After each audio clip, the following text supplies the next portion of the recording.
What's going on, guys? It's Will.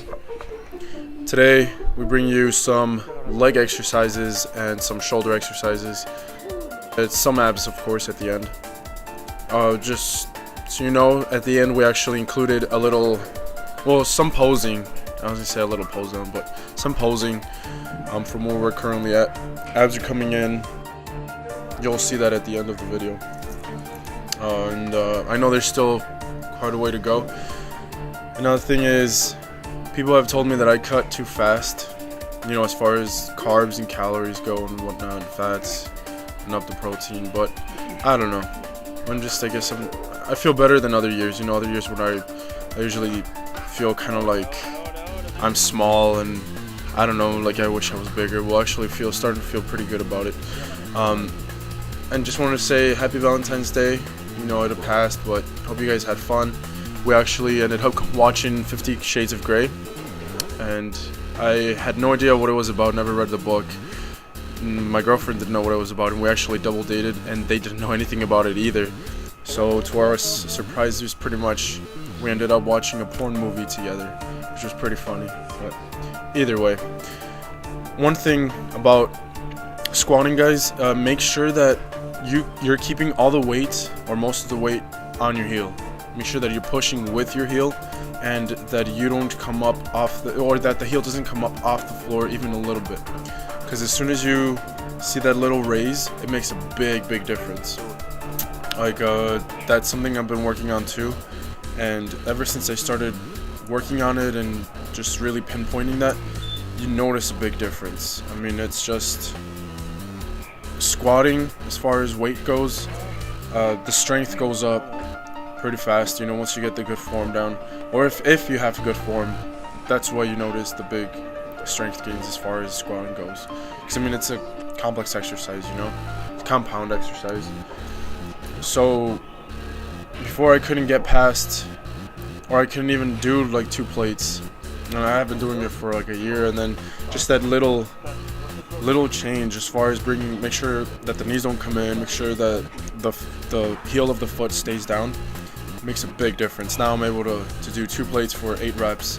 Now I'm starting to bring the weight up every week. So just watch out for that. Deadlifting, this is actually the first time I've ever sumo deadlifted. So it's pretty interesting. You know, I guess my form is alright. You know, I still have to work on my form. Like I said, it's the first time. So I'm going to start incorporating them every week. So I'm doing regular deadlifts, stiff leg, and sumo. Now, as far as being able to walk the next day, I actually had no problem whatsoever. Yeah, I did feel soreness, you know, especially like in the inner legs and the inner thighs.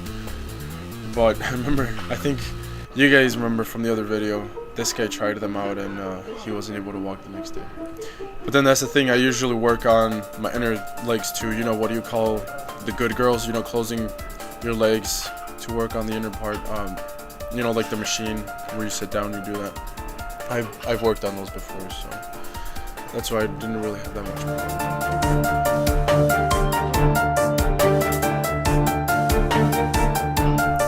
much. Also for this, just make sure your heels stay on the floor. You're keeping your back straight. And first you engage your legs and then straighten out your back. And when you straighten out your back, you want to make sure your shoulders end up, you know, back. You're looking up. And make sure you guys don't overdo yourselves. I mean, I know these are compound exercises. You have to lift heavy, but if you feel like you really don't have good form, or if you feel like something's off, just, you know, either regress, you know, to take some weight off, you know, just get the form down right, and it'll actually be way more rewarding than, you know, trying to hit the ground running and end up injuring yourself. Because injuries suck, you know. Even just straining a muscle sucks. It's one of the worst things. I mean, I remember before I learned, you know, SMR and stretching and all that stuff, and before I used to do it, if I was doing an exercise for back, like, and I strained one of my sides, you know, like that one tender spot that you feel kind of like in your mid-lower back, or not the mid-lower back, but in the mid part of your back. you know, you just turn a little bit, and it's this type of thing that just pulls you, you know, and it sucks. You know, you can't really move, you can't do anything. You can't even do chest because trying to keep your back straight, you know, you end up just feeling it. And so, I don't know, just if you ever do get to that point where, you know, you feel like you strained a muscle or something, just make sure you put hot compress on it.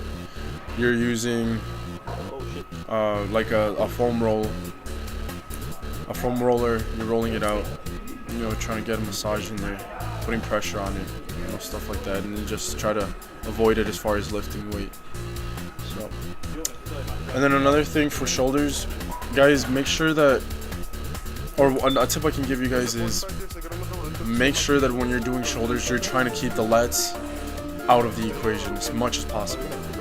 Because I noticed, you know, before I used to do like 40 pounds, as far as like dumbbell lateral raises goes, and you know, like, yeah, I can do it, but when you do the lateral raises, for example, it's easy to use your traps, you know. And then when you're doing shoulder press, as far as military press or just dumbbell press, it's easy for your lats to come into play.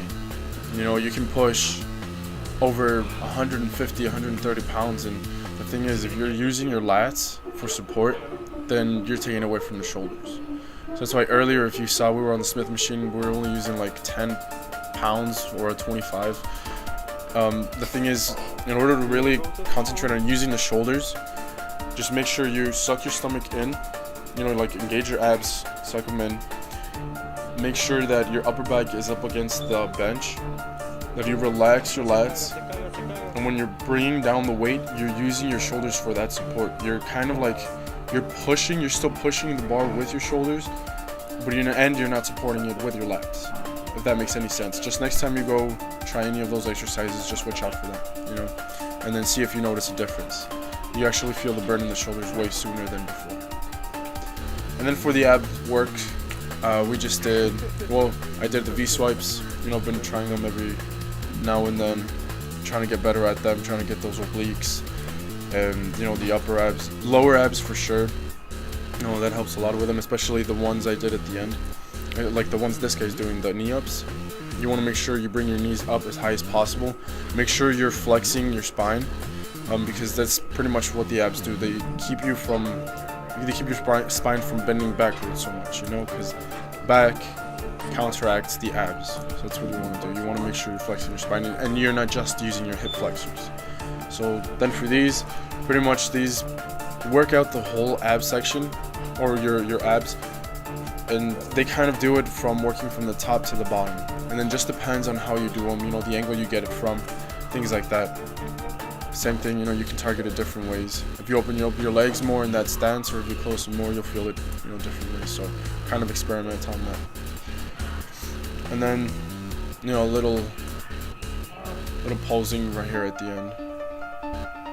Just, you know, working on abs, working on getting everything kind of balanced out.